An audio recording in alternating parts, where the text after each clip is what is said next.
안녕하세요. 저는 지방에 살고 있는 30대 여성입니다. 현재 저는 장편 소설 몇 권을 집필한 소설가입니다. 원래는 제 직업이 고등학교 교사였는데요. 지금은 교직을 내려놓고 출판사와 계약해서 소설 집필에만 몰두하고 있습니다. 과거 저는 같은 학교 동료 교사였던 남자친구와 결혼까지 했거든요. 결혼 생각이 별로 없던 저에게 남친이 엄청난 구애를 했었죠. 결혼하고 나서도 자기는 소설 집필하는 데만 힘써. 정말 아무것도 안 해줘도 돼.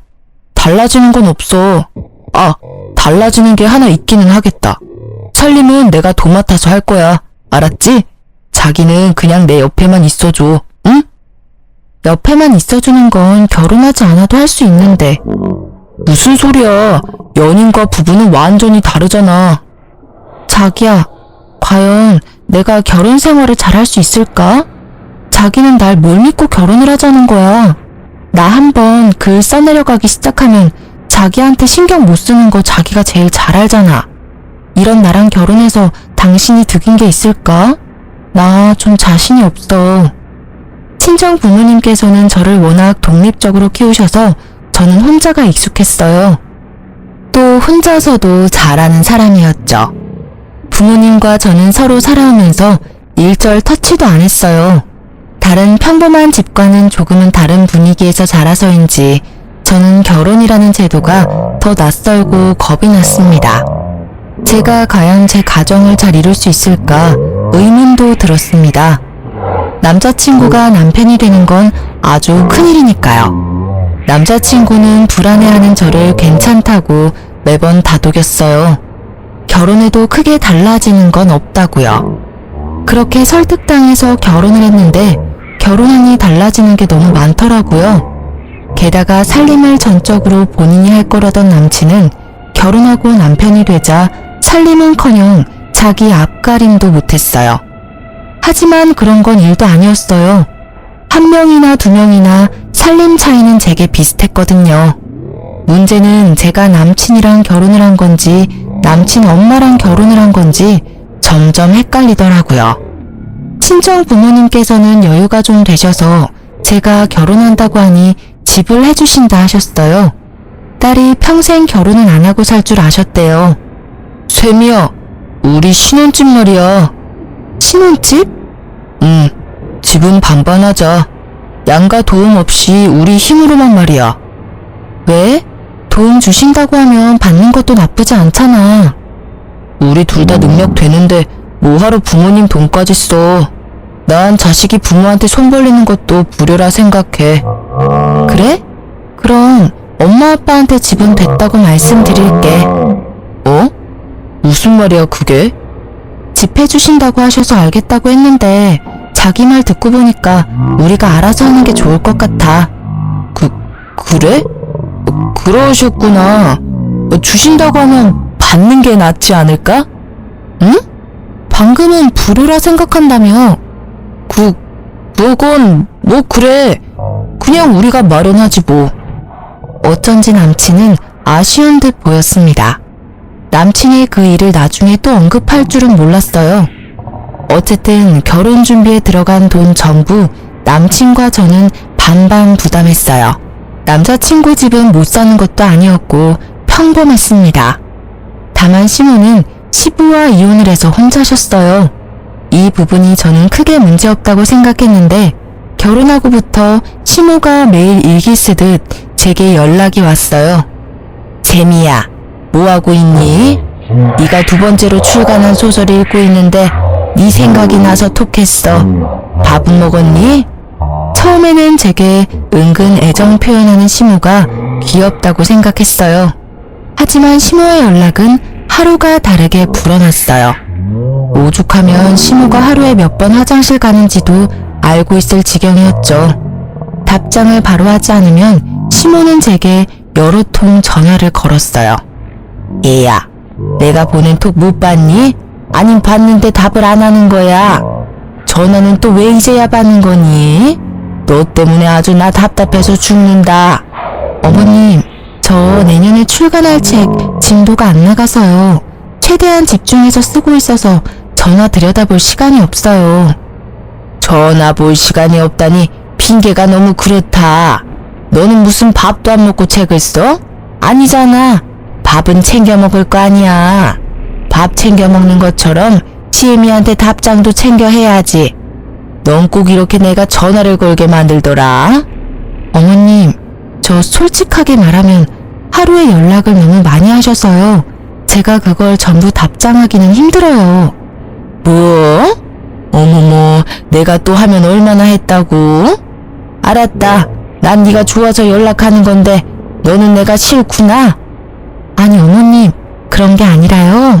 됐다. 흥이다. 아들이나 며느리나 무심한 건 똑같구나.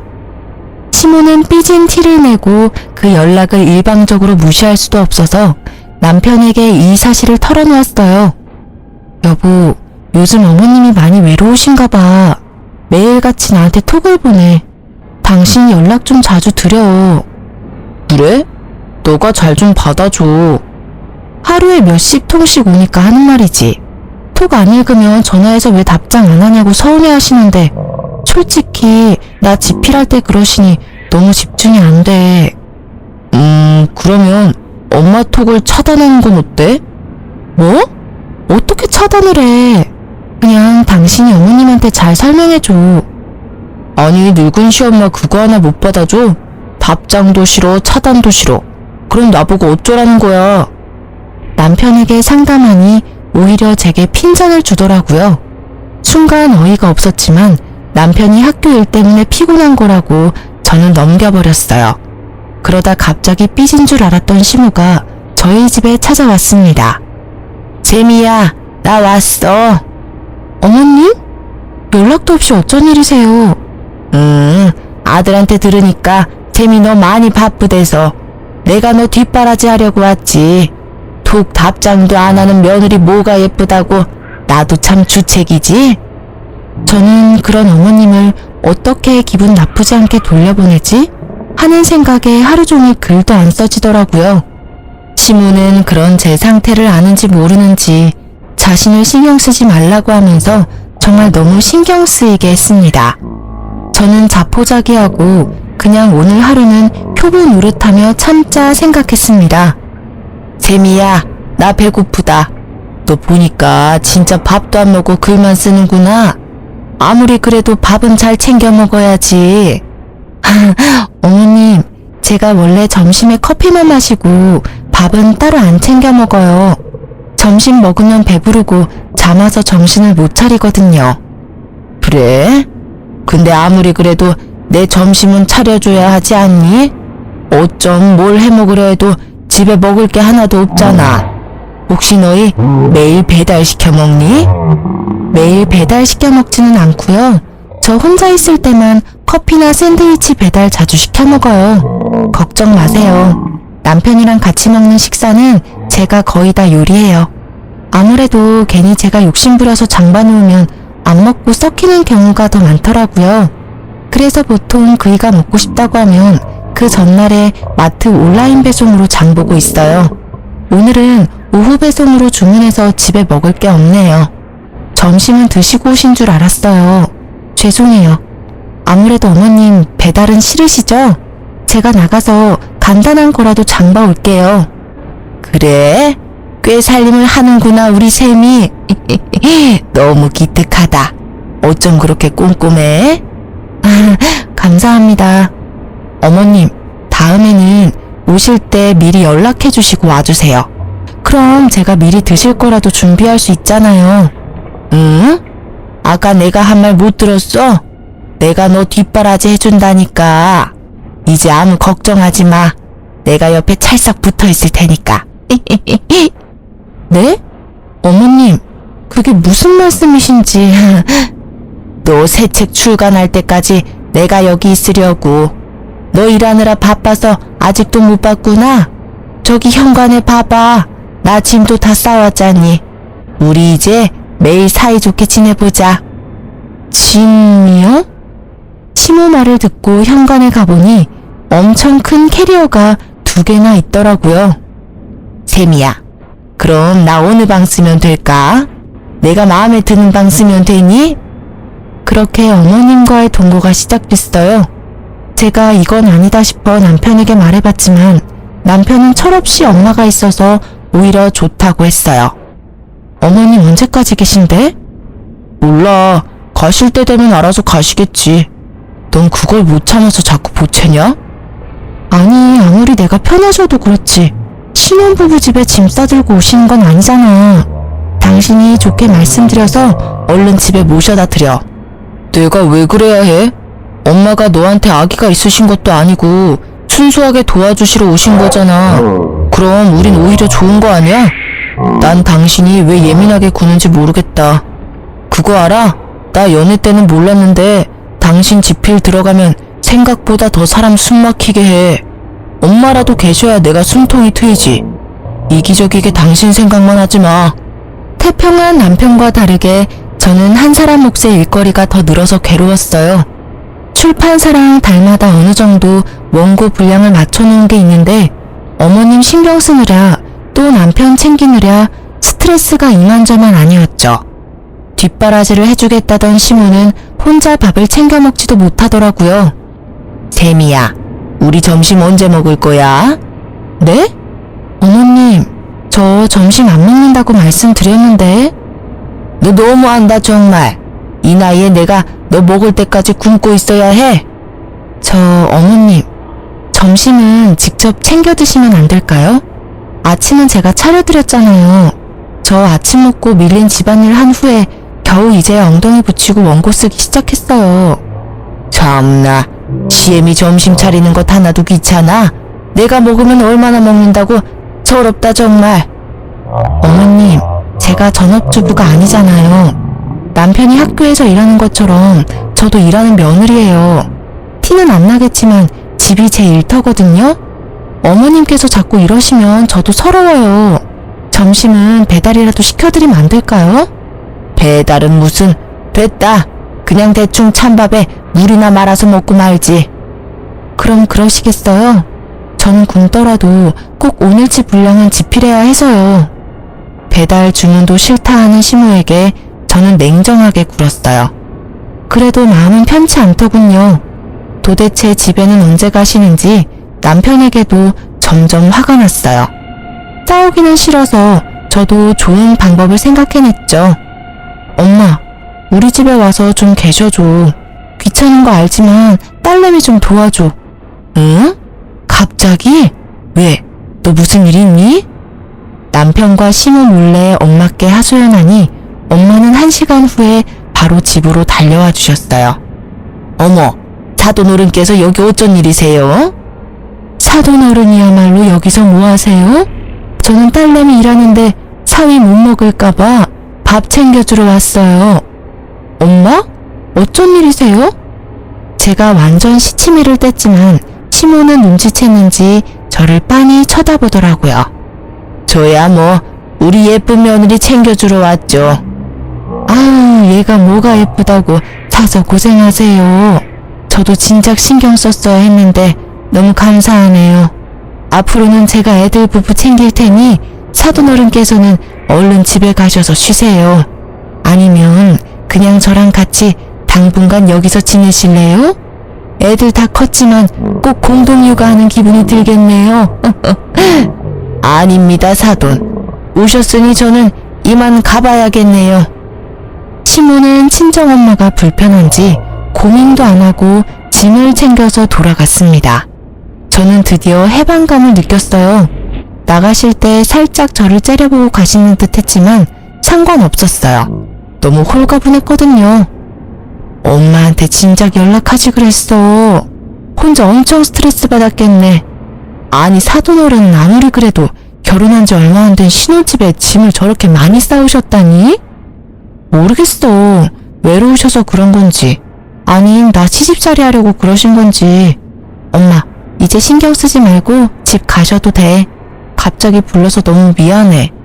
아니야, 기왕 왔는데 바로 가기는 그렇지. 나도 사돈어른 있었던 만큼은 있을 거야. 그래야 네 남편이 앞으로 중재 잘할 거 아니야. 엄마만 믿어. 엄마께서는 사위가 장모 어려운 줄 알아야 며느리가 시모 어려운 줄 잘 알 거라 말씀하셨어요. 엄마께서 하나부터 열까지 다 챙겨주셔도 남편은 오히려 불편했어요. 장모님 언제 집 가신대? 신혼집에 너무 오래 계시는 거 아니야? 너가 좀 말씀드려봐. 어? 이제 이틀밖에 안 됐는데? 어머님 오셨을 때는 당신 아무 말 안 했잖아. 우리 엄마는 계시면 안 되는 거야? 아, 우리 엄마랑 장모님은 다르지. 뭐가 달라? 당신 장모님이 내 엄마인데 왜 내로남불이지? 어머님은 맘대로 오셔도 되는데 우리 엄마는 오시면 안 된다는 거야? 아무래도 불편하잖아. 나 밖에서 일하고 들어왔는데 장모님 집에 계시면 편하게 쉬지도 못해. 자기 웃긴다. 나는 집에서 원고 쓰면서 어머님 해달라는 대로 다 챙겨드렸어. 그때는 아무 말도 안 하더니 오히려 챙겨주는 우리 엄마는 불편해? 당신 어머니는 뭘 하시든 군말 없이 받아줘야 하는데 왜 우리 엄마는 네가 못 받아줘? 아, 잘못했어. 내가 생각이 짧았어. 장모님 계시니까 당신 어땠을지 짐작이 조금 가. 엄청 불편했겠다. 미안해. 아, 이제야 사과한다고? 미안해 정말. 앞으로는 내가 중간 역할 제대로 할게. 그러니까 장모님 이만 집에 가라고 말씀드리면 안 돼? 앞으로 또 똑같은 일 생기면? 절대 그럴 일 없을 거야. 우리 엄마가 그러시면 너 친정으로 도망가. 그렇게 남편은 기분 상한 저를 풀어주려고 노력했어요. 그런데 그 일 이후로 시모는 충격적인 톡을 제게 보내더라고요. 저는 스팸이거나 보이스피싱 뭐 그런 건 줄 알았어요. 그런데 연락 온 건 틀림없이 어머님 톡이었죠. 이게 뭐야? 아! 왜? 당신 왜 그래? 시모의 톡은 이러했습니다. 예, 오늘 아침에 찍은 건데 색깔이 어떻니? 이 말 한마디와 비위상하게 변기 안을 찍어보냈더라고요. 네, 상상하시는 그것과 함께요. 이게 뭐야? 당신 어머니 진짜 해도 너무하네? 어떻게 며느리한테 창피하신 줄도 모르고 이런 사진을 보내셔. 이거 신고감이야. 정말 불쾌해. 어머님 혹시 우리 집에서 쫓겨났다고 나한테 시위라도 하시는 거야? 제게 변 색깔을 확인해달라는 그 톡은 정말 시모가 보낸 거였어요. 저는 그동안 쌓였던 게 한꺼번에 확 열받더라고요. 남편에게 울분을 터뜨리자 자기도 창피는 한지 시모한테 전화해서 엄청 화냈어요. 엄마, 진짜 제정신이세요? 정신과 같이 진료받으러 가셔야겠네요. 어떻게 며느리한테 그런 사진을 보내세요? 입장 바꿔서 장모님이 저한테 그러시면 좋겠어요? 어머, 그 옆에 내가 너한테 그랬어? 아니요, 그럴 리가 있겠어요. 엄마, 당장 저랑 약속해요. 앞으로 쌤이한테 연락 절대 하지 않기로요. 아니, 난 그런 게 아니라. 아이, 어떻게 며느리랑 시모가 연락을 안 하고 지냈니? 앞으로 연락은 저한테만 하시라고요. 아님 저 엄마 얼굴 안 볼 거예요. 아이, 그래, 알았어. 내가 미안하다. 그게 뭐라고 엄마 민망하게 그렇게 화를 내니? 어디 소문날까봐 무서워요. 엄마 아들 교사잖아요. 품위 좀 지켜주세요. 예? 알았다니까 그만 좀 뭐라 해라. 시모는 제게 다시는 톡도 전화도 먼저 하지 않기로 약속했어요. 남편이 전과 달리 강력하게 나가자 저는 오히려 화가 수그러들더군요. 제 마음대로 하라는 남편의 말에 톡에서 시모를 바로 차단했어요. 연을 끄는 게 아니라 톡에서만 삭제한 거죠. 그 후로 남편 통해서 인사드리고 잘했답니다. 남편이 그래도 한번 장모님 일로 깨우쳤는지 그때는 제대로 행동하더군요. 남편은 으스대며 말했죠. 나만 믿으라 했지? 나 잘했지? 우리 엄마도 참 많이 늙으셨어. 부끄러움을 모르시는 어른이 된 것 같아. 미안해, 이런 일 당하게 해서. 내가 대신 더 잘할게, 여보. 남편은 사과도 모자란지 엄청 제게 살뜰하게 잘해줬습니다. 안 도와주던 집안일도 알아서 척척 하더군요. 그래서 저는 정말 원고지필에만 몰두할 수 있었어요. 남편이 과할 정도로 다정해지는 게 바람의 징조라는 걸 제가 간구하고 있었죠. 그게 막장 드라마의 흔한 클리셰인데 말이죠. 자기야, 나 당분간은 엄마 집에서 지낼게. 어? 갑자기 왜? 혹시 나 때문에? 벼랑간 남편이 시댁에서 지내겠다고 해서 저는 당황했어요. 그동안 제가 너무 못 챙겨줘서 서운했나? 아님 어머님께서 어디 편찮으신가? 속으로 별별 생각이 다 들었죠. 사실 그중 남편을 잘 못 챙겨줘서 속으로 미안했거든요.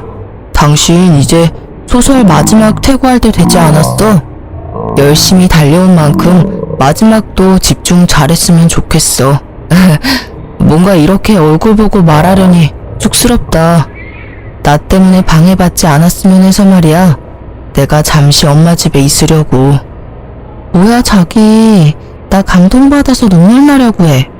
어떻게 그런 생각을 했어? 저는 남편 말대로 열심히 소설 끝 마무리를 지었어요. 원고를 출판사 편집자에게 넘기고 나서 가장 먼저 떠오른 건 시어머니였어요. 저 때문에 남편 케어하느라 고생하셨으니까요.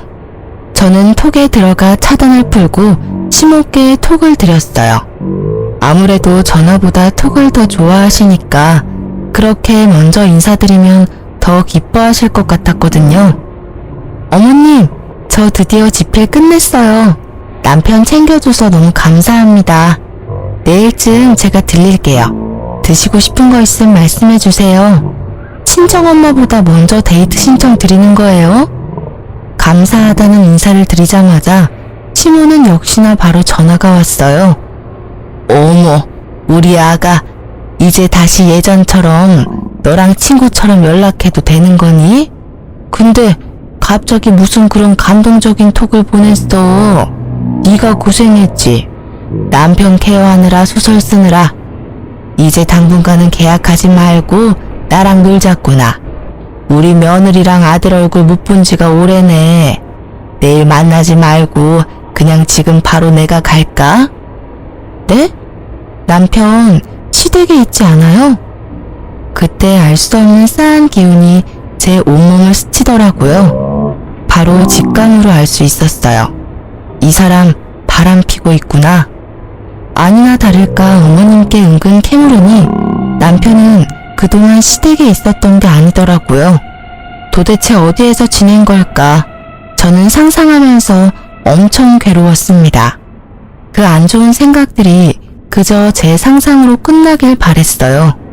저는 섣불리 남편에게 연락하지 않고 남편이랑 같은 학교에 있는 제 친구한테 전화했습니다. 여보세요? 와, 너 살아있었냐? 내가 안 그래도 연락할까 말까 고민 중이었는데. 내가 연락이 너무 뜸했지? 미안해. 다름이 아니라 요즘 우리 남편 학교에서 어때? 동갑이라 함께 같은 교단에 몸담고 있을 때 엄청 친하게 지낸 사람이라 저는 단도직입적으로 물었죠. 그 친구는 답지 않게 머뭇거렸어요. 실은 이런 말하기 참 그런데 난 괜찮아. 그냥 말해줘. 교생쌤이랑 김쌤 좀 과하게 친해 보여. 나만 그렇게 보는 게 아니라 몇몇 다른 쌤들도 그렇게 생각하더라고. 그래? 곧바로 저는 흥신소를 알아봤어요. 홀린 듯 연락한 그곳에 저는 돈은 얼마든지 입금할 테니 남편을 미행해달라고 했죠. 돈은 입금하고 몇 시간도 안 되어서 저는 남편과 교생의 사진을 전송받았습니다. 눈으로 직접 나란히 팔짱 낀 모습을 보니 정말 충격적이었어요. 실습 나와서 교사랑 바람피는 여대생도 이해가 안 갔고 학교라는 공간에서 교사의 신분을 잊은 남편도 이해가 안 갔어요. 그 뒤로는 분노만 차오르더라고요. 연애 때 제가 알던 남편이 아닌 것 같았어요. 현실을 부정해봤자 달라지는 건 없으니 저는 열심히 차곡차곡 증거를 모았습니다. 그리고 교생부터 만났어요. 나 누군지 알아요? 모르는 번호로 다짜고짜 만나자 하는데 저도 짐작은 했죠. 몰래 그 사람 핸드폰에 전화번호 입력해봤어요. 그랬더니 그쪽 번호가 나오더라고요. 어떻게 알았어요? 아니, 어디까지 알아요?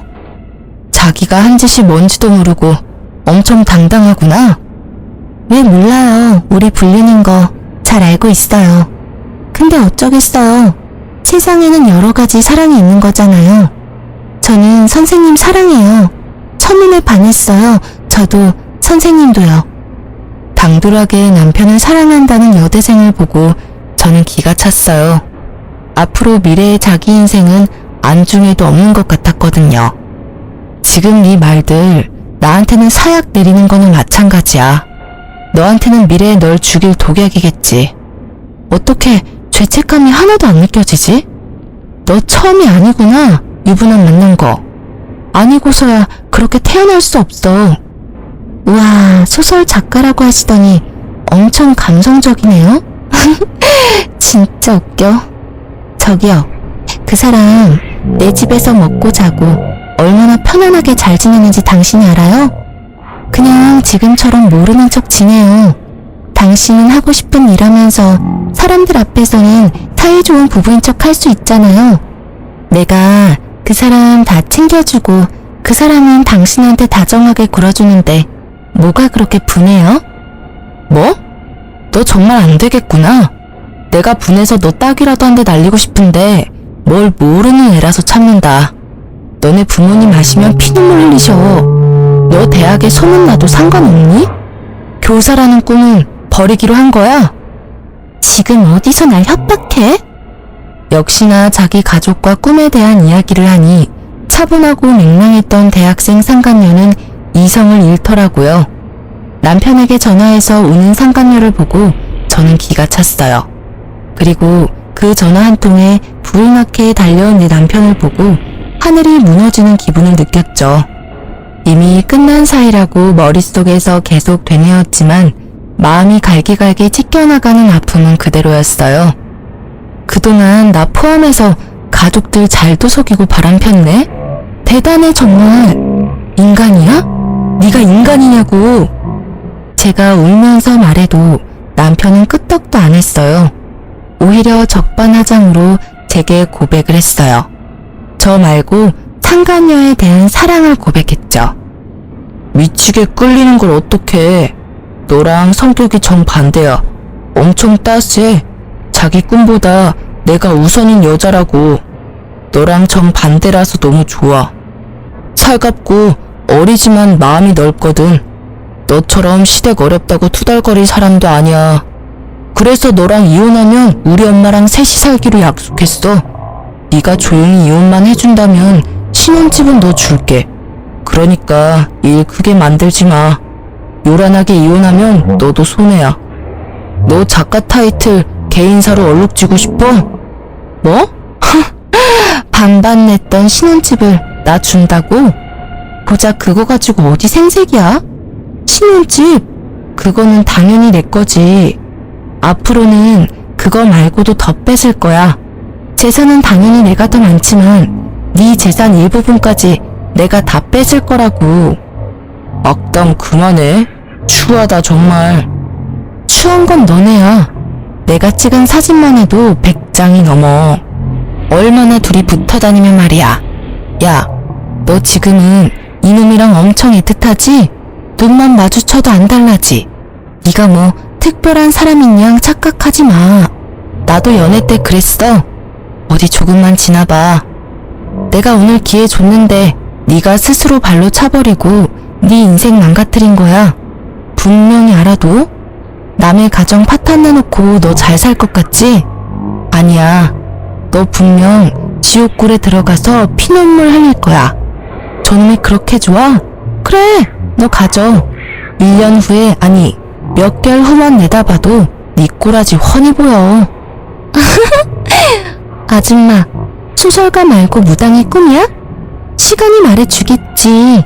우리 사랑이 얼마나 견고하고 아름다운지, 당신의 최후는 얼마나 외롭고 쓸쓸할지.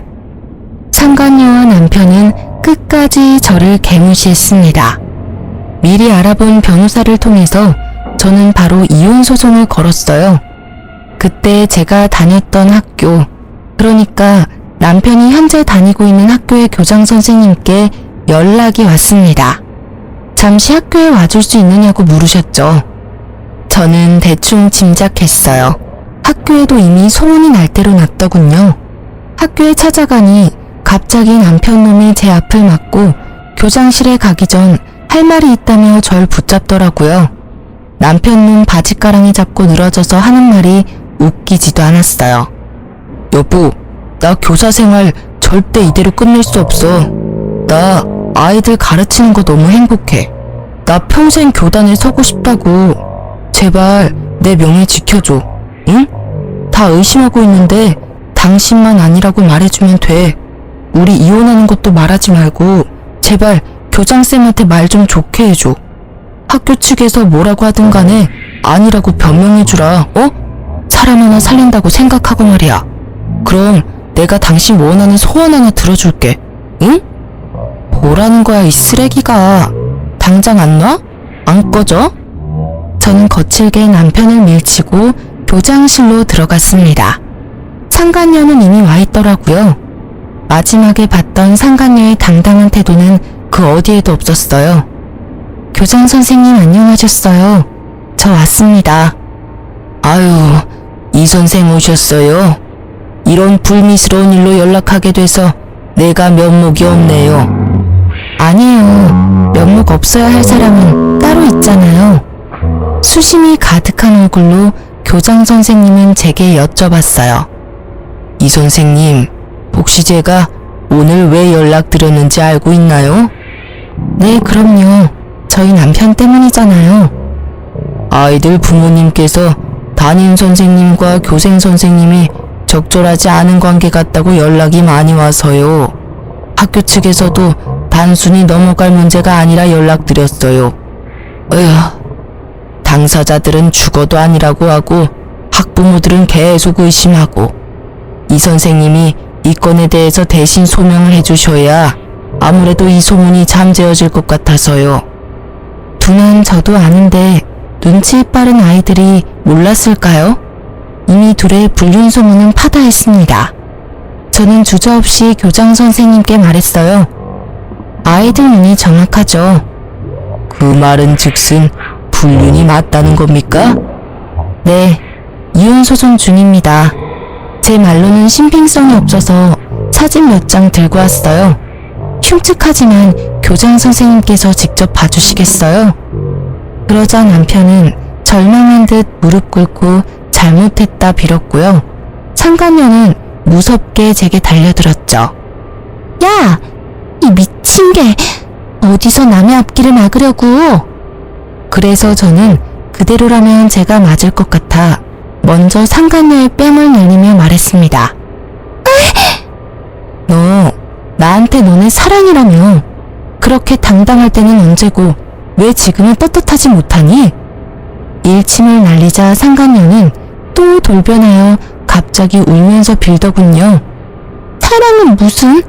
아니에요. 저 그냥 존경심 같은 거였어요. 오해라고요. 제발 두 분 다시 합치세요, 오늘? 제가 행동 똑바로 못한 건 너무 죄송합니다. 제가 이렇게 빌게요. 제발 선처해주세요. 그냥 넘어가 주세요. 단지 선생님이 너무 잘해주셔서 감사한 마음은 있었지만요. 사랑은 절대 아니에요. 그쵸, 선생님? 뭐라고 말 좀 해보세요. 적나라한 자신과 제 남편의 사진 앞에서도 상간녀는 발뺌을 하더라고요. 교장 선생님은 더 들어볼 필요도 없겠다고 저는 돌아가도 된다고 하셨어요. 이 선생님 고생 많으셨어요. 여기까지 오는데 심정이 어땠을지 감히 상상도 안 가네요. 학교 측에서는 지도자로서 잘못에 대한 대가를 치르게 할 테니 다른 건 이 선생님께 잘 부탁드려요. 끝까지 힘내시고요. 교장 선생님 응원에 저는 눈물보다 힘이 나더라고요. 그전까지는 멍청하게 외박을 허락한 제 탓도 있다며 속으로 참 많이 울었는데 막상 다른 사람들이 그들의 잘못이라고 말해주니 제게 큰 힘이 되더라고요. 모든 걸 알게 된 시모는 의외로 남편 말고 제 편을 들어주셨어요. 생각보다 저를 진짜 많이 아끼셨나 봐요. 아니면 상간녀 덕분에 자기 아들 이미지 먹칠한 게 괘씸해서 저를 도와주신 것도 있을 거예요. 시모는 상간녀에게 아침마다 본인 용변을 확인하게 했대요. 남편도 한창 이혼 소송 중인데 시모가 신난 목소리로 전화와서 상간녀와 있었던 일을 말씀해 주시더라고요. 여기서부터는 시모에게 들은 대로 말씀드릴게요. 예, 앞으로 아침마다 나 화장실 다녀오면 바로 확인하렴. 네? 어머님, 뭘요? 뭐긴 뭐야, 변기 속이지. 나이 들면 건강은 다 저 변기 속에서 알 수 있어. 비밀이 다 거기 담겨 있다고.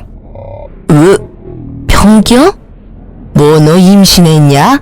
어디서 헛구역질이야? 죄송해요. 그리고 밥은 무조건 나랑 먹어야 한다. 그러니 끼니 때 되면 알아서 밥 차리고 나 불러. 뭐 제대로 할 줄 아는 음식은 있냐? 참고로 난 절대 배달 음식 안 먹는다. 배달시킬 생각은 추호도 하지 마. 네. 그렇게 상간녀를 인형놀이 하듯 쥐잡듯 잡았대요. 듣다 보니 다 제가 겪었던 일이라 좀 기분이 이상했는데 눈치 없는 시모는 신나서 떠들었죠. 그렇게 상간녀한테 하나부터 열까지 집착을 하자 참을 수 없었던 상간녀가 엉엉 울었다네요. 어머니, 도대체 저한테 왜 그러세요? 저는 저 사람이랑 살려고 온 거지 어머님이랑 살려고 온 거 아니란 말이에요. 왜 자꾸 저를 괴롭히세요? 그러자 남편놈은 어디서 어른한테 소리 지르냐 조용히 하라고 상간녀를 혼냈다고 하네요. 시모는 그게 통쾌했는지 얼마나 깔깔 웃으며 말한지 몰라요. 저도 그 웃음소리에 헛웃음이 나오더라고요. 자기 아들 잘못한 거는 잘 모르고 상간녀만 잡으니 그건 그거대로 웃기더라고요. 교장쌤한테도 둘이 징계를 받을 거라고 연락 왔었는데 아마 전 남편놈은 그게 열받아서 상간녀가 꼴보기도 싫었나 봐요. 좋다고 사랑한다고 할 때는 언제고 참 빨리 변하더군요. 협조해줘서 고맙다는 교장쌤에게 저는 오히려 고맙다고 인사드렸습니다. 저는 이혼 소송을 이겨서 집도 제 명의로 돌렸어요. 정신적인 피해보상 위자료도 받았고요. 상간녀는 다니던 대학교에도 소문 파다하게 나서 자퇴하고 여전히 전 남편 집에서 고통받고 있었습니다. 시모는 그렇게 마지막 연락을 하고 제게 말했어요. 미안하다. 철없는 시모에 더 철없는 남편에 네가 참 고생 많이 했다. 나는 못났어도 내 아들은 저럴 줄은 몰랐어. 있을 때 잘해야 하는 건데 잘해주지 못해서 미안해. 나도 후회하고 있다. 다 잊고 행복하게 지내렴. 시모는 그걸 끝으로 제게 더 이상 연락하지 않았어요. 마지막에는 그래도 어른답게 굴어주셔서 감사했죠. 비록 이젠 전 남편이자 제 원수가 된 그 사람의 엄마지만요. 이혼도 했고 시모도 저를 놔줬고 저는 다 끝난 줄 알았거든요. 얼마 안가 뜻밖의 인물이 저를 직접 찾아왔어요. 바로 그 상간녀였어요. 신혼집이었던 그 집에 찾아와서 제게 빌더군요. 제발 저 좀 그 지옥에서 꺼내주세요. 제발요. 뭔 소리야. 네가 네 발로 들어갔으면 네가 네 발로 나오면 되는 거잖아. 무슨 염치로 나한테 찾아온 거니? 이게 다 당신이 남편 간수 잘못해서 일어난 일이잖아. 내 인생 돌려내라고.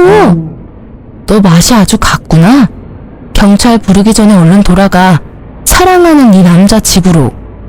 상간녀는 발악을 하다가 경찰이라는 말에 아주 싹싹 빌면서 말했어요. 죄송해요. 잘못했어요. 저 원룸 보증금이라도 빌려주시면 안 돼요? 갈 곳이 없다고요. 저 교대 그만두고 부모님도 연락을 안 받으세요. 이사 가시고 번호도 바꾸셨어요. 제발 저 좀 도와주시면 안 돼요? 야, 그런 건 네 남친한테 해달래야지. 아, 이제 남편인가? 사랑한다고 할 때는 언제고 그 책임을 왜 나한테 묻니? 좋은 말 할 때 꺼져. 험한 꼴 보기 전에. 경찰을 부른다고 해도 상간녀는 쉽게 물러나지 않더군요. 저는 이대로라면 또 찾아올 것 같아서 전 시모에게 연락했어요. 그랬더니 정말 금방 택시 타고 오셔서 상간녀에게 팔짱 끼고 사라지시더라고요. 제게 살짝 윙크를 하시면서요. 예, 헷갈릴 게 따로 있지. 집을 왜 헷갈리니? 가자. 여기는 네가 함부로 올 곳이 아니야. 어서 우리 집 가자꾸나. 상간녀는 지옥에 떨어진 얼굴로 돌아갔습니다. 자업자득이죠.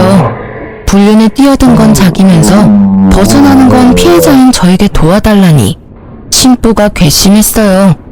알아서 대출을 받든 맨몸으로 나오든 자기가 알아서 할 일이니 저는 끝까지 무시했습니다.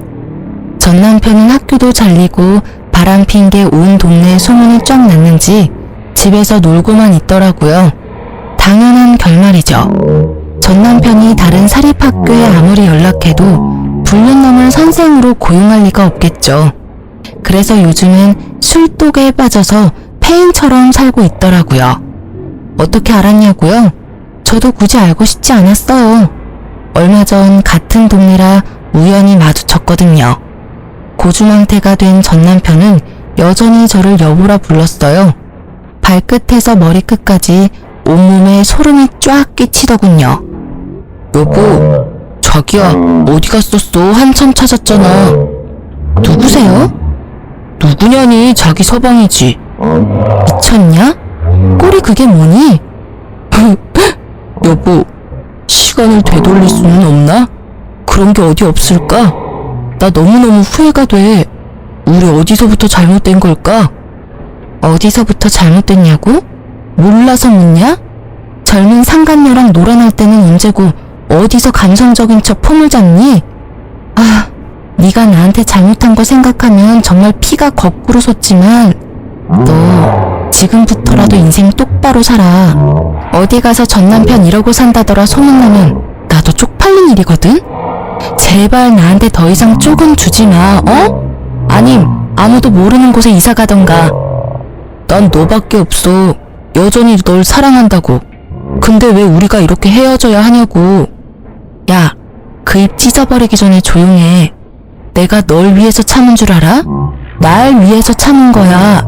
내 혈압, 내 스트레스 높이지 않으려고 너 가만둔 거라고. 아, 재수없어서 진짜.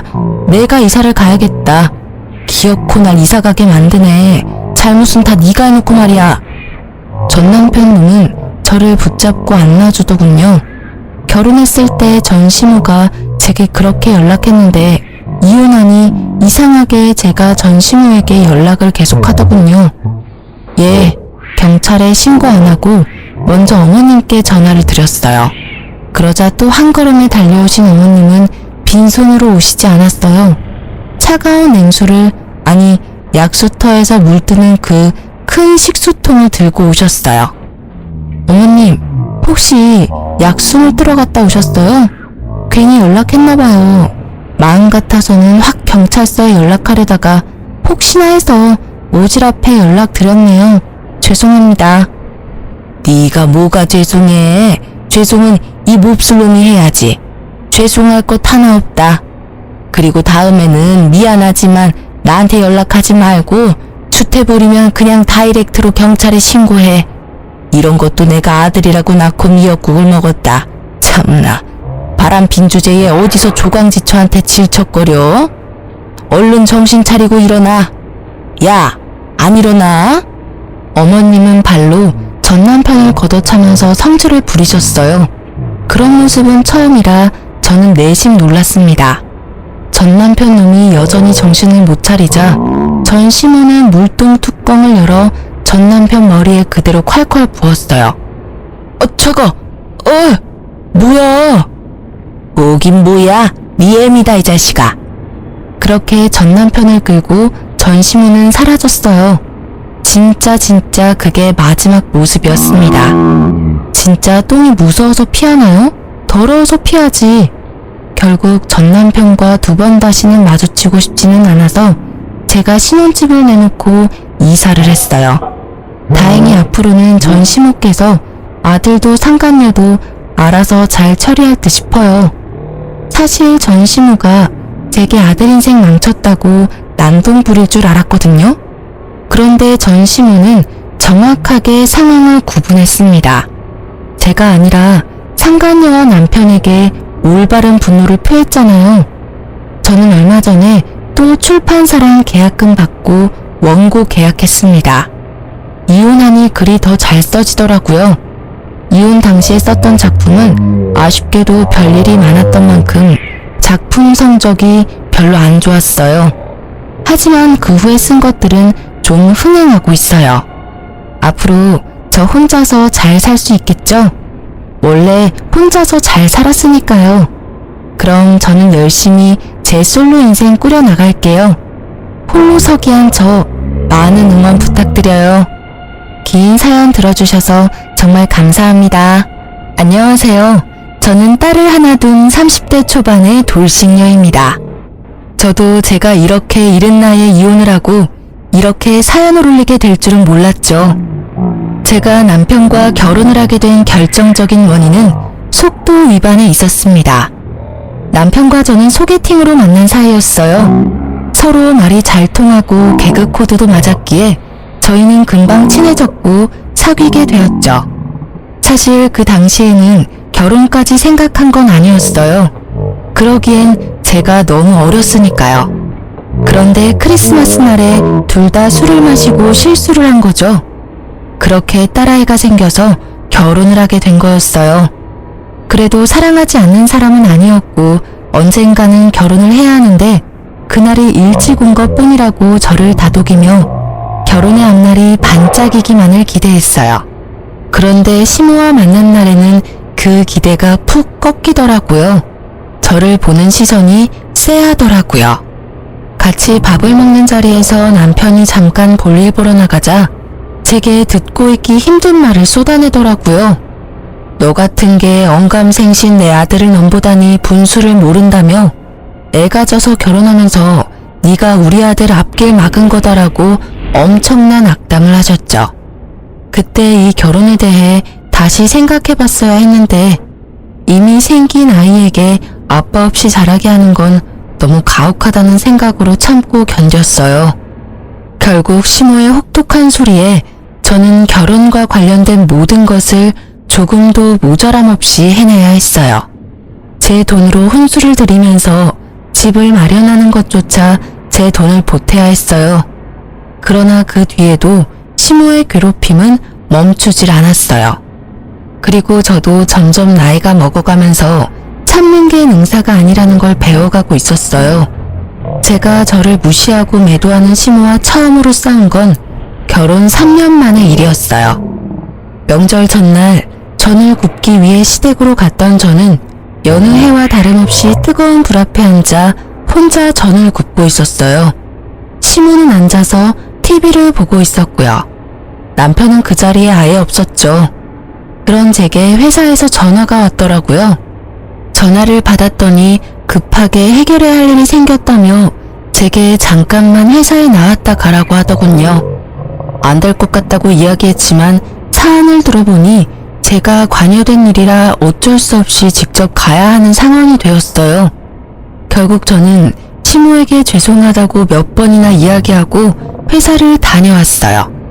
늦은 오전에 갔다가 그래도 오후 3시 이전에 시댁에 돌아왔어요.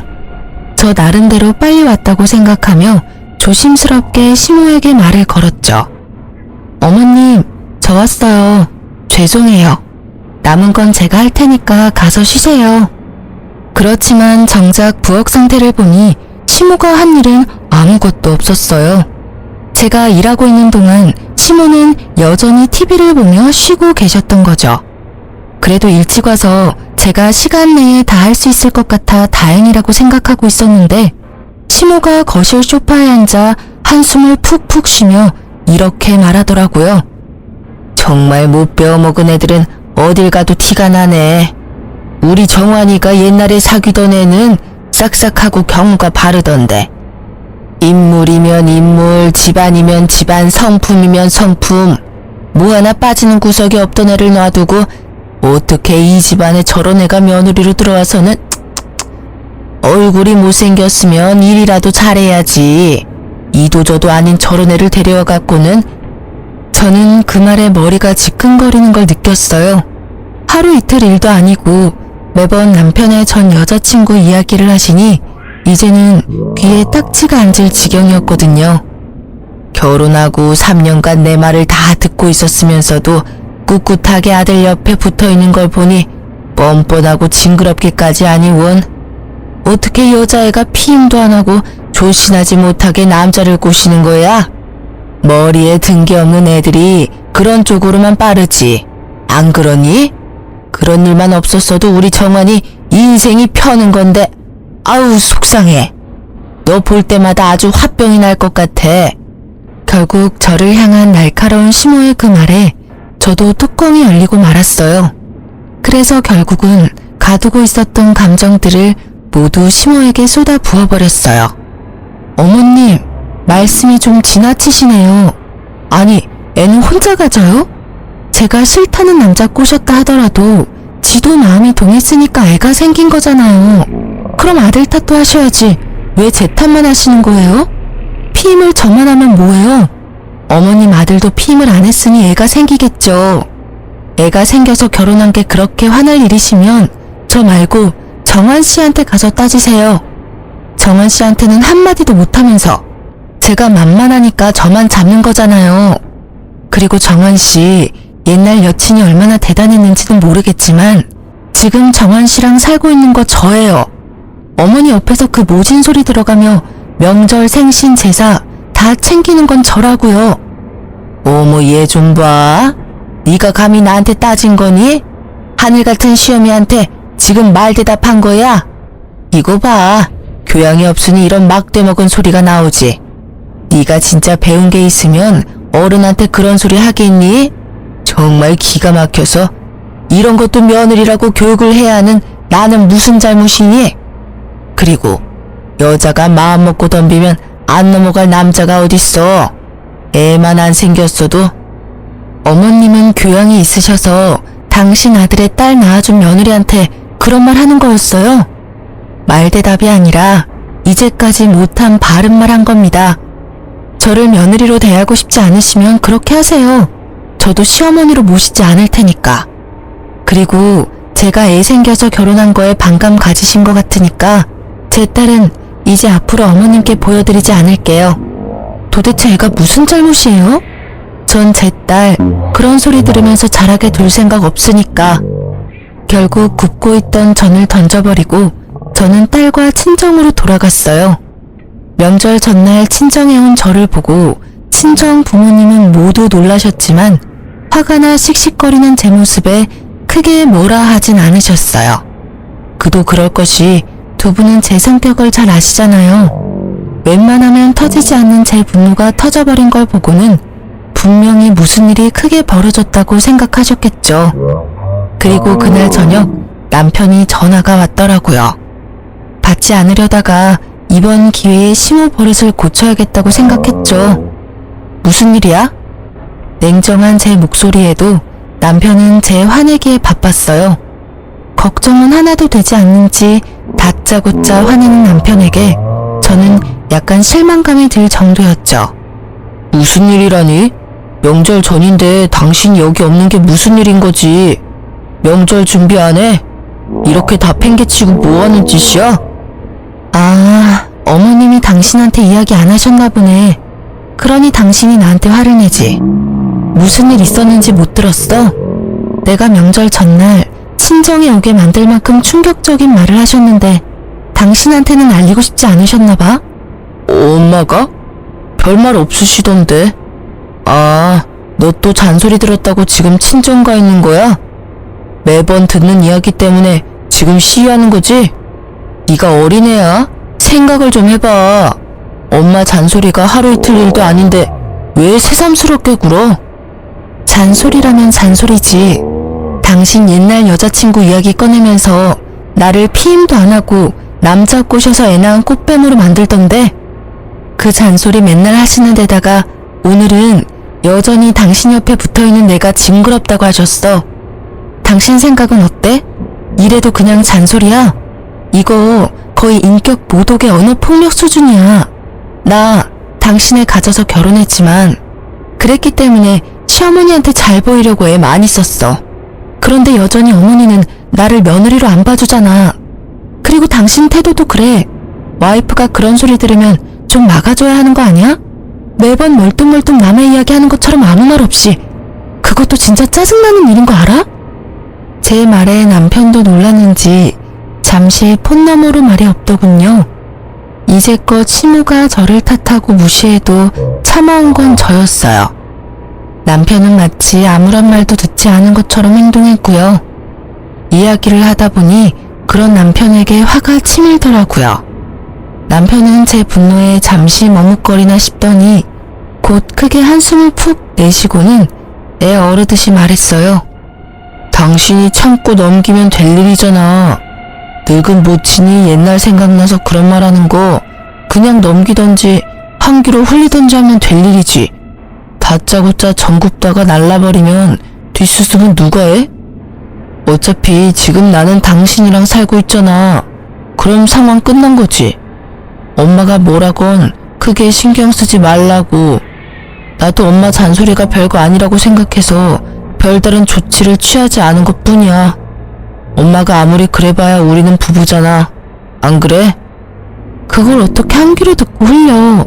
우리 둘이 이혼하라고 등 떠밀고 계시는데. 이번에 어머님 그 발언은 진짜 선을 넘었다고 생각하거든? 그런 말들은 우리 딸을 욕보이기도 하는 거야. 이참에 내가 말하는데 나 앞으로는 시댁 행사에 참여 안 할 거야. 시댁에서 부르면 자기만 다녀와. 나는 어머님이 나한테 사과하기 전에는 시댁 안 갈 거니까 그렇게 알고 있어. 그게 말이 되는 소리야? 당신 화 좀 풀고 생각을 좀 해봐. 며느리가 시댁에 안 가면 어떡하냐? 우리 집에 식구가 많은 것도 아니고 어머니랑 나 둘뿐이잖아. 늙은 노친의 비위 하나 맞추는 게 그렇게 어려운 일이야? 이제까지 잘해왔잖아. 그럼 앞으로도 그렇게 지내면 되는데 왜 분란을 일으켜? 그래, 비위. 노친네 비위 맞추는 거 어렵지 않지. 그런데 어쩌지? 기분이 더러워서 정말 미쳐버릴 것 같거든. 그리고 정신이 막 오염될 것 같거든. 그러니까 절대로 안 가. 어머님은 나한테 절대 사과 안 하실 테니까 영원히 그 집에는 못 갈지도 모르지. 그러니까 이제까지 어머니랑 내 사이 외면했던 당신이 중간에서 열심히 힘 좀 써. 결국 남편은 제 분노를 이기지 못했죠. 평소 조용하던 사람이 화내면 무섭다는 이야기가 진짜인 건지 화를 내는 제 모습에 놀란 듯 그 뒤로는 시댁 행사에 절 부르지 않았어요. 저는 그렇게 시댁에 가지 않게 됐고 행사가 있을 때나 명절에는 남편만 보냈어요. 시모가 분명히 남편에게 제 욕을 하고 있을 테지만 직접 듣는 것도 아닌데 상관없잖아요. 이렇게라도 시모 얼굴을 보지 않으니 속은 편하더라고요. 그렇게 제 결혼 생활은 잘 유지되는 것 같았어요.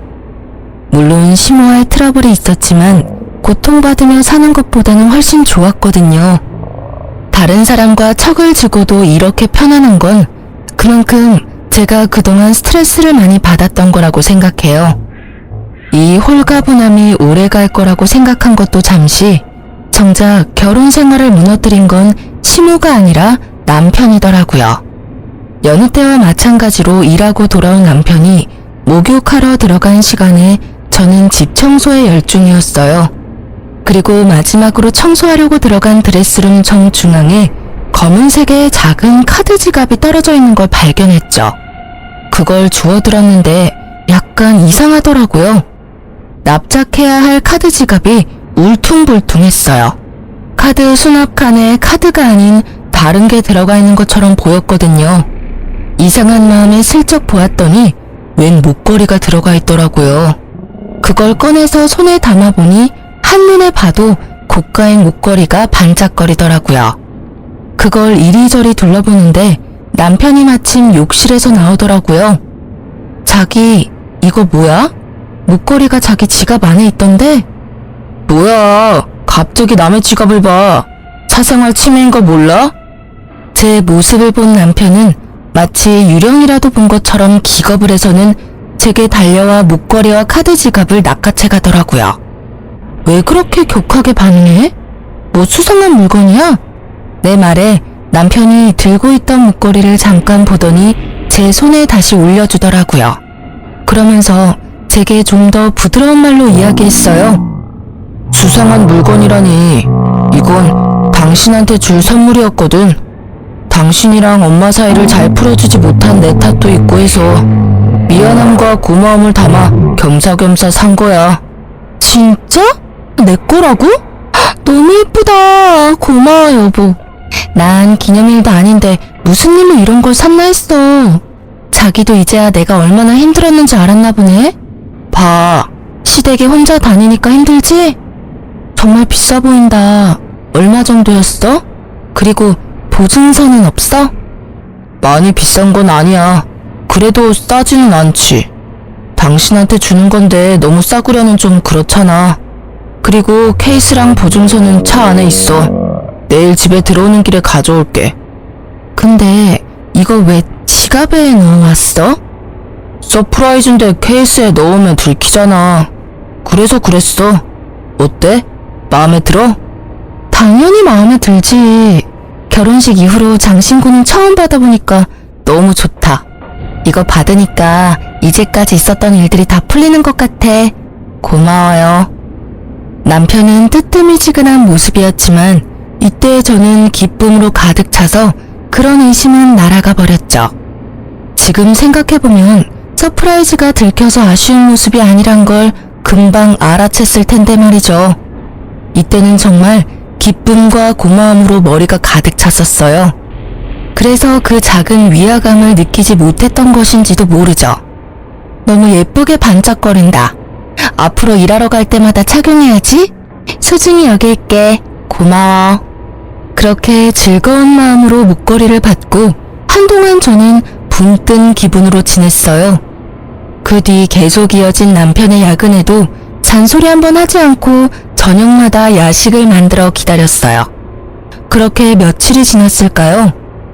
바람이 많이 부는 날 거추장스럽게 날리는 머리카락을 정리하려 신경질적으로 머리카락을 확 넘기는데 통증이 확 느껴지더라고요. 보니까 머리카락에 목걸이가 걸려서 겨우 떼어냈는데 고리 부분이 헐겁게 고장나 있더라고요. 결국 저는 보증서를 챙겨서 주얼리샵까지 갔어요. 남편에게 보증서를 받아서 가방 안에 넣어뒀다가 빼지 않았거든요. 이왕 나온 김에 샵까지 간 거였는데 입구에서 전화가 왔어요. 시모의 전화였죠. 저는 무시했어요. 그런데 끊임없이 오는 전화에 결국 전화를 받았어요. 네, 나다. 넌 무슨 전화를 그렇게 안 받아? 네가 시댁에 오지 않기로 했다고 해서 네가 며느리가 아닌 건 아니잖니? 이상한 말이었어요. 언제는 며느리 취급도 안 하더니 오늘따라 내게 며느리임을 강조하는 시모. 그 모습에 이상함을 느낀 저는 시모에게 본론부터 물었어요. 무슨 일로 연락하셨어요? 전 시댁 행사에 참가 안 하기로 이미 남편과 이야기 다 됐는데요. 일 있으신 거면 정한 씨한테 전화하세요. 그런 것 때문에 전화한 거 아니다. 내가 병원에 다녀왔다가 신장이 안 좋다는 이야기를 들었어. 무리를 하면 안 된다고 의사가 신신당부를 하더라. 내가 너 그동안 아나무인으로 군 거 다 용서해 줄 테니 집에 와서 집안일 좀 도와. 합가하라는 건 아니니까 저녁이나 낮에 시간 날 때 와서 집에 와서 청소도 하고 빨래도 하고 반찬도 좀 해놓고 가거라. 내가 다 하려니 영 무리가 돼서 힘이 딸려. 그 이야기를 듣는데 머리가 띵하더라고요. 아니, 나가라고 이혼하라고 그렇게 난리칠 때는 언제고 본인 몸 아프다고 이제 와서 며느리 노릇하라니. 어이없는 자기중심적 사고에 저는 더 싸늘해졌어요. 남편이랑 상의해 볼게요. 우리도 맞벌이고 경제적인 부분에서 저 혼자 결정하는 건 아닌 것 같아서요. 그리고 육아도 도맡아 하는 저한테 그런 집안일 시키는 건 너무 하시는 거 아니에요? 필요한 거 있으면 정한 씨한테 말씀하세요. 정한이는 내가 아픈 거 몰라. 꼭 바쁜 애를 그렇게 귀찮게 해야겠니? 너야 며느리니까 당연히 내 수발 드는 건 당연한 거고 내가 다 용서해준다고 하는데도 왜 이렇게 딱딱하게 구는 거니? 정말 하나부터 열까지 정이 안 가는 애야. 정이 안 가시면 부르지를 마세요. 기껏 전화해서는 또 이런 이야기 하시려고 한 거면 끊을게요. 그리고 집안일 해주실 분 찾는 거면 차라리 돈 주고 가사 도우미님을 부르세요. 그게 훨씬 어머니한테 도움될 것 같으니까요. 폰 너머로 뭐라 떠드는 시모의 말을 무시하고 전화를 끊은 저는 신경질적으로 남편에게 전화를 걸었어요. 몇 통이나 걸었는데 받지 않더군요. 결국 알아서 전화 오겠지 하는 마음으로 일단 목걸이부터 고치기 위해 주얼리 샵으로 들어갔어요. 저는 목걸이를 보여주며 수리를 맡기려고 한다고 직원에게 말했어요. 그런데 갑자기 그 직원이 목걸이를 유심히 보더니 나를 불손한 눈빛으로 바라보기 시작하더라고요. 죄송하지만 고객님, 이 목걸이 직접 사신 거 아니시죠? 이거 어디서 가져오신 거예요? 본인 물건 아니지 않아요? 네? 그게 무슨 말이에요? 그건 제가 남편에게 받은 제 목걸이에요. 보증서도 있는데 보여드릴까요? 거짓말하시면 문제가 더 커지세요. 똑바로 말씀해주세요. 이거 본인 거 아니시죠? 갑자기 도둑 취급받은 저는 당황하며 보증서를 꺼내 보여줬어요. 보증서를 보던 직원은 눈에 띄게 당황하더라고요. 보증서 때문이 아니라 제가 말한 남편이라는 말을 듣고서요. 진짜가 맞는지 확인해보세요. 이걸 사러 왔다는 사람 얼굴도 보여드릴 수 있어요. 그럼 누가 산 건지 확인이 되겠죠? 여차하면 남편 불러와도 상관없고요. 직접 사왔다고 했으니 CCTV도 있을 거고. 제 말에 직원의 얼굴이 갑자기 사색이 되더라고요. 처음엔 그 모습이 저를 도둑으로 몰아서 그런 거라고 생각했어요. 죄송해요. 제가 착각했나봐요. 그런데 그런 것 치고는 처음에 직원이 너무 과하게 아는 척한 게 신경이 쓰이더라고요. 아니요, 착각한 거 아닌 것 같은데? 분명히 목걸이 보더니 바로 저한테 제 거 아니라고 하셨어요. 이 물건이 여러 개 팔렸을 텐데 어째서 저한테 콕 집어 그런 말 하셨어요? 대답 여하에 따라 여기 본사의 직원분 행동에 대해 불만 제기할 거예요. 거의 협박이나 다름없는 제 말에 직원은 울상을 지으며 자기가 알고 있는 걸 실토했죠. 죄송해요. 사실은 그 목걸이 뒤에 작게 이니셜이 되어 있는데 제 친구가 선물 받았을 때 새긴 거랑 똑같아서. 저는 쎄한 마음에 목걸이 뒤쪽을 살펴봤어요. 그랬더니 아주 작게 이니셜이 되어 있더라고요. 그런데 제 남편 이름, 제 이름의 이니셜이 아니었어요. 거기 새겨진 날짜도 저의 기념일이 아니었고요. 그런데 그 이니셜을 보니 딱 하나 기억이 나더라고요. 그 이니셜과 똑같은 이니셜을 가진 남편의 전 여친이. 저는 황급히 폰을 꺼내 남편 사진을 보여주며 말했어요. 이 목걸이 산 사람이 이 남자가 맞나요? 직원이 고개를 끄덕이자 저는 머리로 순식간에 열이 오르는 것을 느낄 수 있었어요. 온몸이 부들부들 떨렸죠. 배신감과 분노로요. 전 여친과 여태껏 만나고 있으면서 나를 속인 남편이나 아프다는 이유로 며느리 취급도 안 하던 내게 이제와 며느리 노릇하라며 식모처럼 부리려고 하는 시모까지, 이 시댁에 있는 인간들에게 한 줌 남아있던 미운 정까지 뚝 떨어졌거든요. 그 자리에 있는 직원들이 불쌍한 사람처럼 나를 보는데 어찌나 부끄럽던지. 저는 그 자리에서 결심했어요. 그 집안과 인연을 끊겠다고요. 그날 저녁 저는 남편을 기다리고 있었어요. 그런데 남편은 밤늦도록 들어오지 않더군요. 자정이 되자 메시지가 하나 오더라고요. 오늘 본가에서 잘 거야. 라는 문자. 감이 올 수밖에 없었어요. 지가 바람피는 걸 내가 알았다는 걸 알고는 피한 거예요. 그 직원이 상간녀의 친구였으니 바로 이야기해줬겠죠. 저는 남편의 행동이 너무나 괘씸해서 참을 수 없었어요. 이런 일이 생겼다면 제게 찾아와 울고불고 싹싹 빌어도 용서해 줄까 말까인데 아예 상종을 하지 않겠다는 그 생각이 열받았어요. 어차피 인연 끊는 거 이 남자 아니라 시댁에 이야기하면 될 것 같아서 다음날 아침이 되자마자 저는 시댁으로 찾아갔어요. 그런데 시댁으로 가니 시모는 제가 본인 병수발 들러 온 줄 알더라고요. 예, 잘 왔다. 아무리 성격 나쁘고 배운 게 없어도 며느리는 며느리지. 시모가 아프다는데 이렇게 달려와야 하는 게 당연한 거 아니니?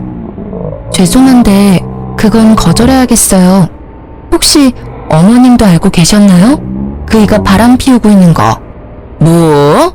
그게 갑자기 무슨 소리니? 걔가 바람을 피워? 에이, 설마. 설사 걔가 바람을 피웠다 해도 그건 너한테 문제가 있어서 그런 거겠지. 우리 아들은 절대 그럴 사람 아니야. 어쩌면 이렇게 아들 사랑이 대쪽 같은지 지 아들놈이 바람을 폈어도 원인 제공자는 너다 라고 말하는 게 참 얄밉고 꼴보기 싫더라고요. 그래요? 근데 벌써 확인 다 했어요. 저는 다른 건 참아도 외도는 못 참아요.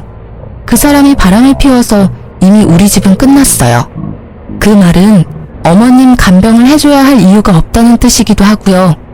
예, 너 잘 알아본 거 맞니? 본인한테 확인도 안 하고 나한테 와서 그렇게 이야기해도.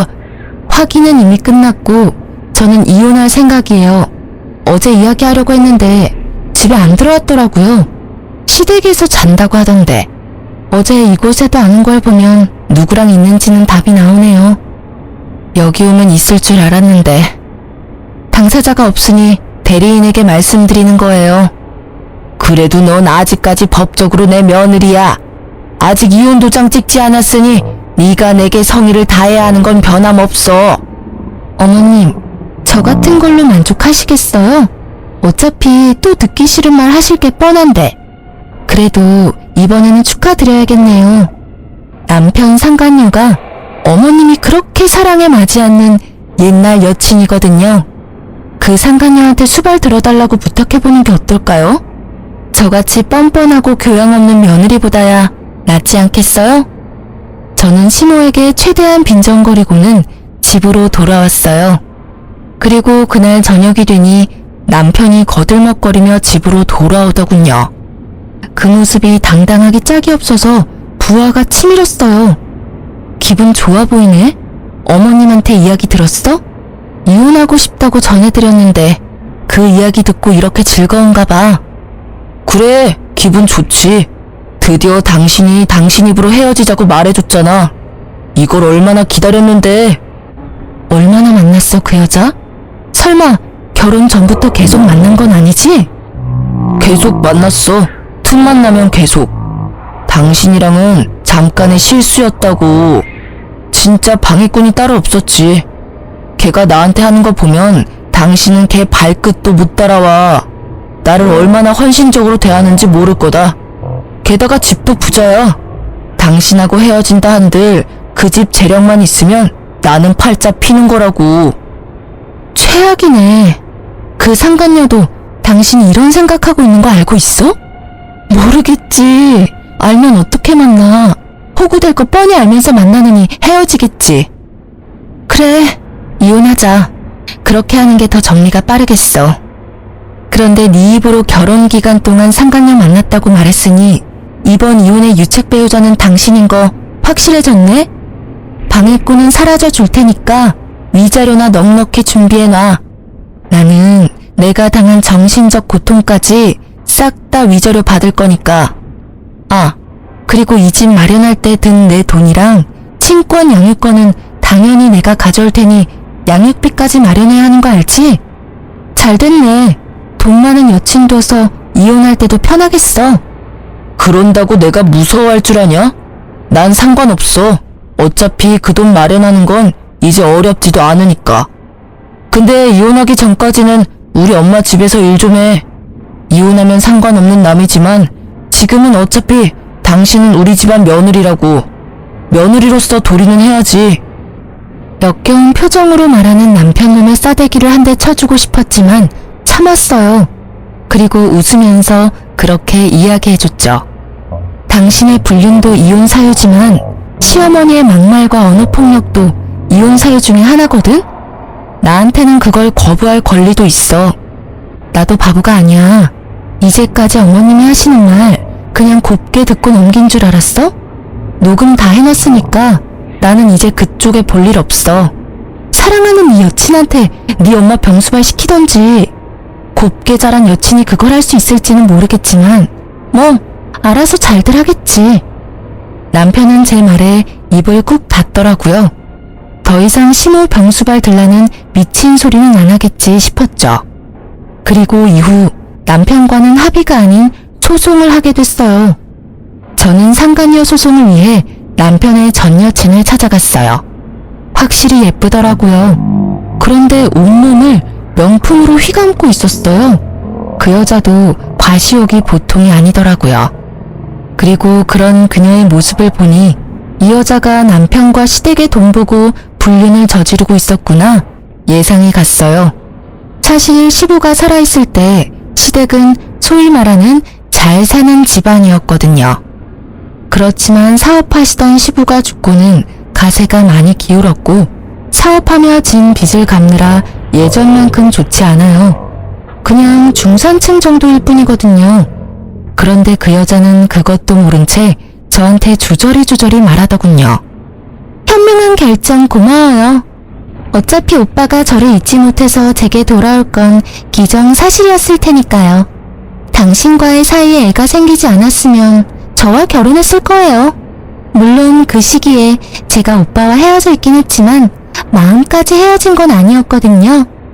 제가 오빠와 사귄 게 먼저였으니까 그쪽 분이 저한테는 불륜녀나 다름없는 상황이었거든요. 애가 생기지 않았다면 오빠도 저를 떠나지 않았을 테고 말이에요. 그럼 당신도 애 가지지 그랬어요. 그랬으면 당신한테 돌아가고 내가 버림받았을지도 모르는데 왜 그렇게 안 했는지 궁금하네요. 그때는 별로 그렇게 좋아하지 않았나 보죠? 뭐 어쨌든 이런 말 들으려고 만나자고 한 건 아니고 상간녀 소송할 거니까 그렇게 알고 있으세요. 위자료 준비 잘 하시고요. 그래도 집이 잘 사는 것 같아 다행이네요. 온통 명품이라 위자료 못 받을 걱정은 안 해도 될 것 같아요. 어차피 그 위자료도 제가 내는 거 아닌데요.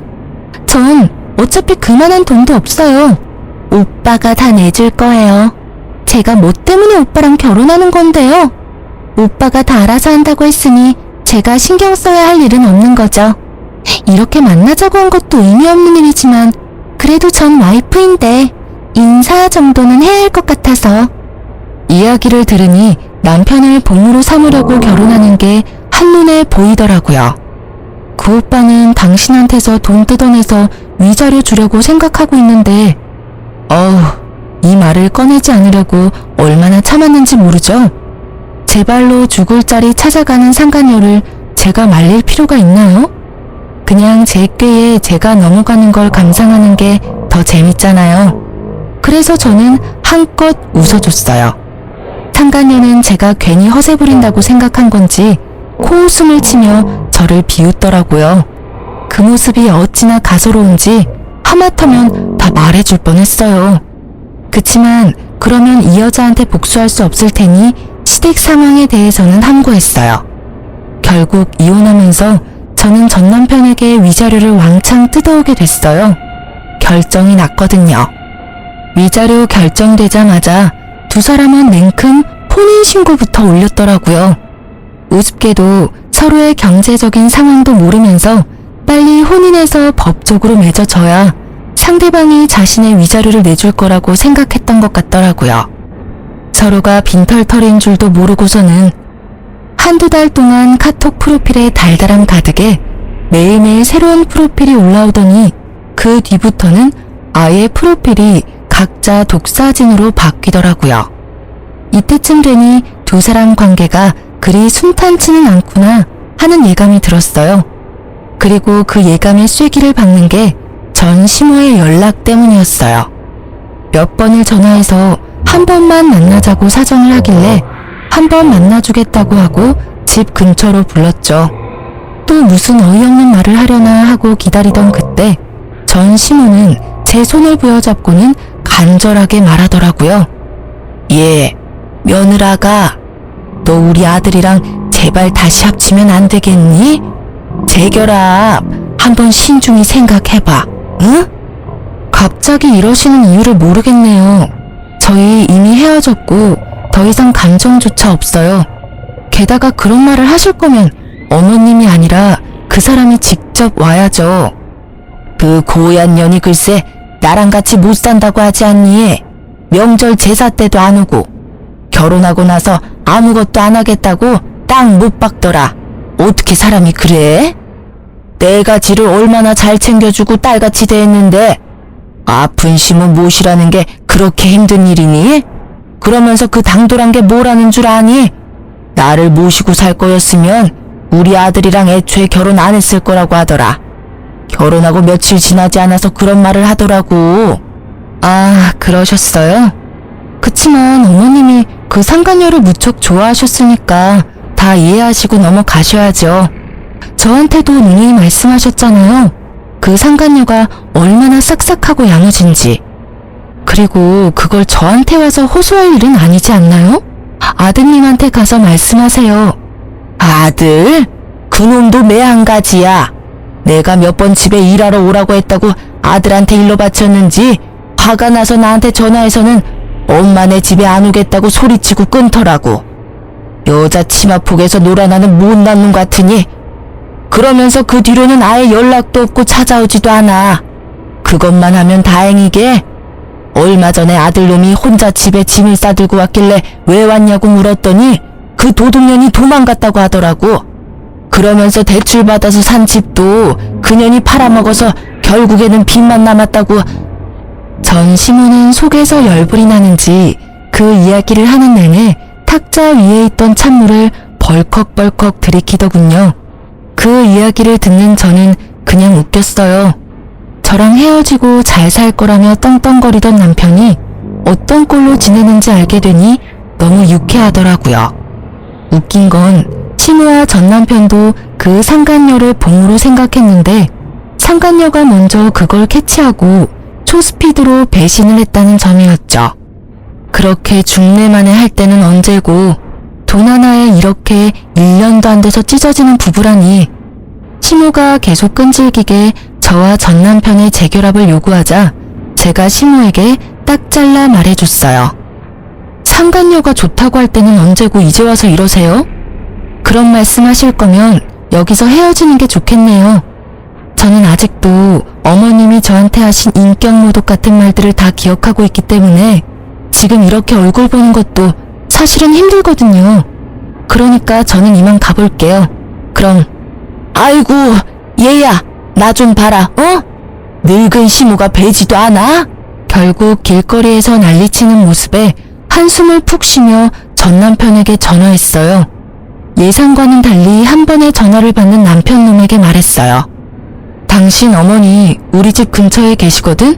와서 모시고 가. 안 데리고 가면 나 경찰에 신고할 거야. 결국 전 남편이 시모를 모시러 왔더군요.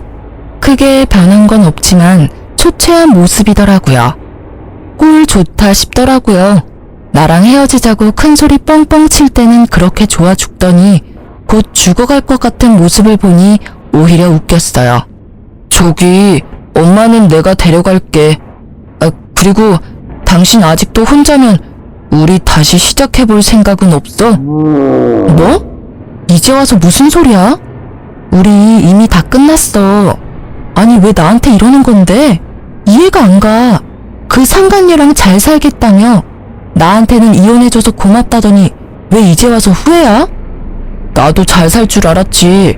그런데 우리가 살던 집이 당신이랑 내가 돈을 반씩 부담해서 산 거라 재산 분할할 때 돌려줘야 한다고 하니까 그 뒤부터 사람이 바뀌더라고.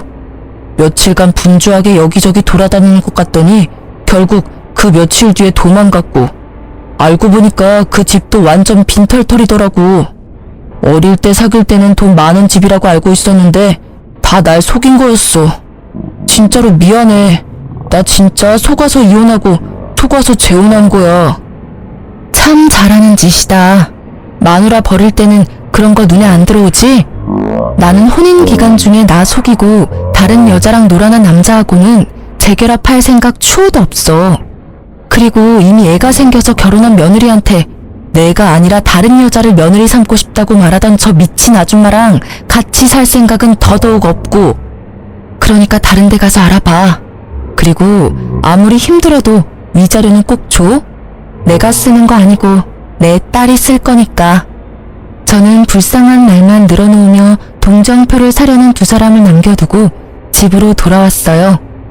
그리고 얼마 뒤 상간녀에게서 연락이 왔더라고요. 만나자고 하길래 저번에 시모와 만났던 카페로 오라고 했죠. 상간녀는 조심스럽게 주변을 살펴보며 들어오더니 제 앞에 앉아서는 다짜고짜 저에게 따지기 시작하더라고요. 당신 어떻게 그 집에 돈 한 푼 없는 걸 나한테 숨길 수 있어? 완전 빈털터리 집안이던데 설마 나 엿먹으라고 말 안 했어? 엿먹으라고 말 안 한 거 맞고, 그리고 그런 건 당신이 먼저 알아봤어야 하는 거 아니야? 유부남 꼬셔서 재혼할 생각으로 가득 차 있었으면서 그런 건 왜 못 알아봤대? 내가 그런 걸 알려줘야 할 의리 같은 거라도 있었나? 제 말에 상간녀가 저를 째려보더라고요. 구구절절 다 맞는 말에 자기가 알아보지 못한 것도 본인 탓인데 왜 여기 와서 남 탓을 하고 있는지. 당신 때문에 내 인생 망쳤어. 나는 초혼이었다고. 그런 놈이랑 결혼을 하게 되다니. 내 계획은 그런 게 아니었다고. 그러니까 당신이 책임져. 책임지라고. 뭘 책임지라고 하는 건지 모르겠네요, 상간녀님. 제가 피해자고 당신이 가해자예요. 그래서 상간녀 소송에서 위자료까지 당신이 나한테 지급하라고 나왔잖아요. 잘 사는 부부 갈라놓더니 이제 와서 물리라고요? 어이가 없어서. 이미 저는 그 집안과 결별했고 당신은 그 집안 사람이니까 잘 살면 되는데 왜 여기 와서 이러는지 모르겠네. 상간녀 소송 취하해. 난 완전히 속아서 이 결혼한 거야. 그러니까 그 위자료 지급 못해. 아니 안 해. 이게 뭐야. 상간녀 소송비도 다 대줄 것처럼 하더니 정작 까보니 아무것도 모아둔 것도 없고 그 집마저 돈 안 내면 팔아야 될 상황이고 거기에 매달 양육비까지. 그런 거지 주제에 나한테 결혼하자고 혼인신고서를 가져와? 나쁜 새끼. 당신도 똑같이 나쁜 년이야. 그러니까 빨리 상간녀 소송 취하해. 다시 한번 나한테 그거 취하하라느니 내 탓이라느니 나를 비방하면 당신 시댁한테 당신 잡아가라고 전화할 거예요. 지금 그 사람들 피해서 도망 다니고 있다던데.